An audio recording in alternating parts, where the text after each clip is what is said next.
Hi, so today I'm going to be showing you how to open an account with Mkodisha as well as uploading our tenants. So first, we're going to start with clicking on register. Then we're going to enter our details as the landlord. So the tenants do receive an activation email, and I'll show you that in just a second. So we'll choose a very strong password, enter our email and first, second, and last name. We'll agree with the terms and conditions and continue. Thereafter, we're going to add a mobile number, and as you can see, this is for the landlord. So we'll select a country, and then we'll go ahead and key in a phone number that can be used to activate the account. You will receive a one-time PIN, and that's what will allow you to proceed into the account. So once we're on the account, on the home page, the very first thing we'll see is a provision to add property. Then there's also a property rent comparison that will be in graph form. So for this instance, we're going to start with creating a property, so adding a property. I will name my property Building 1, and after adding the name, we'll go ahead and select the location details, so where the property is located.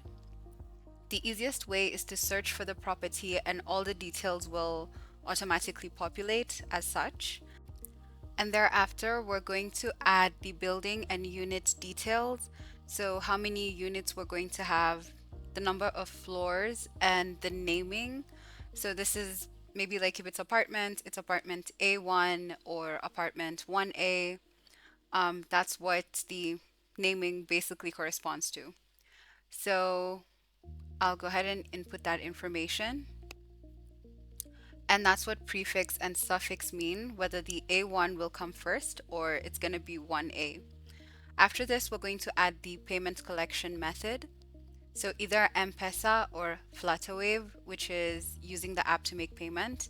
But for most people, we're going to be using M-Pesa. So this is in the case of using a pay bill, till number, or a phone number. And there we have it. So we have our property created. It will appear on the home page, but you can also find it in the property section. And if you want to add a second property, you can also just do that from the home page. So when we click on our building 1, we have all the details added, a total of 10 units. And this is where we also have the option to add a tenant or upload the tenant details. So the manual adding of the tenant is basically just inputting all their details one by one, keying in their names, what floor they're going to live on, their phone number, their email for verification, how much they're going to be paying for rent, how much they will be paying for their deposit, and basically just keying out all those details and then clicking on submit. And then we have the tenant added successfully. Once this goes through, the tenant should receive an email that will allow them to activate their account. If they haven't received that email, you have an option there to resend it. So I'll show you what the email looks like on the tenant's email. It's going to look something like this, saying welcome to Mkodisha. It will give them a temporary password that they can use. And once they log into their account, they can change this password to something they prefer for security purposes. And what they're going to do on their side is they're just going to input their emails and input the password, and they will be able to access the platform. So I'm going to show you an example of what a tenant account looks like as well. So basically, this is what the tenant account looks like. It is indicated as tenant at the very top. Huge difference is that they have an option to pay rent, and as a landlord, you don't have that on your end. They have a bills and utilities section to view any bills that may have been added to their account. They have a maintenance section where they can raise any maintenance requests that they have. They have receipts to show all the payments that they have made regarding their apartments or their residency.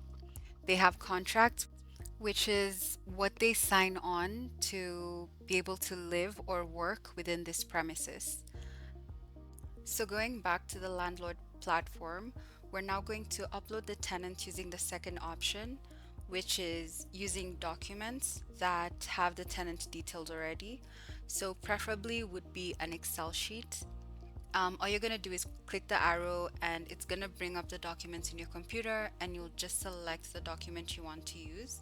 In this case, I'll use my tenant data and click on create tenants. And after clicking on that, we have all the tenant data that was on the Excel sheet successfully added into the platform. And you can always do a side by side just to make sure that everything has been added correctly. So this will add their names, email, mobile number, house number, the floor that they're on, number of bedrooms in their apartments, the rent, and the deposit. So everything will be added just as it is in the document. So we can just look through the names and just make sure everything is all good. So what will happen is they will receive an activation email on their emails, but if they don't, you can always resend that email. As you can see, the very first tenant that we added already has their email verified.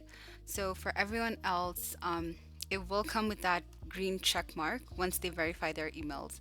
And that's pretty much all with adding tenant data and creating a property.